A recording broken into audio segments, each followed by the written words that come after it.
pilo bat da. Ni aukera gutxi daukat euskeraz egiteko, eta hemen elkartzen gara astean behin, eta gustora, etortzen gara.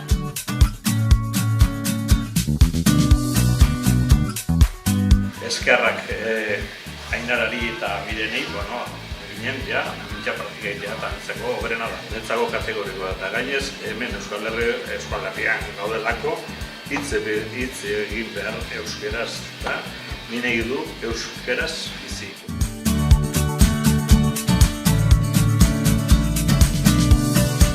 Naiz euskaltegian, naiz barnetegian, gramatika pila bat ikasten gara. Eta, gero behar dugu kalean euskeraz hitz egitea. Eta beti lotxan gaude. Eta txalagunekin, beti hobetu. Mintzalagunan ambiente oso ona dago eta euskeraz askatzeko eta onena nire ustez.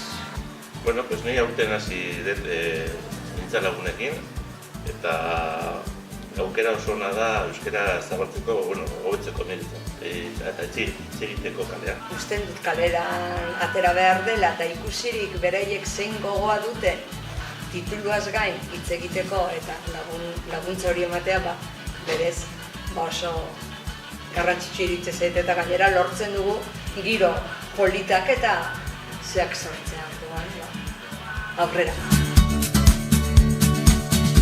Animatu eta parte hartu!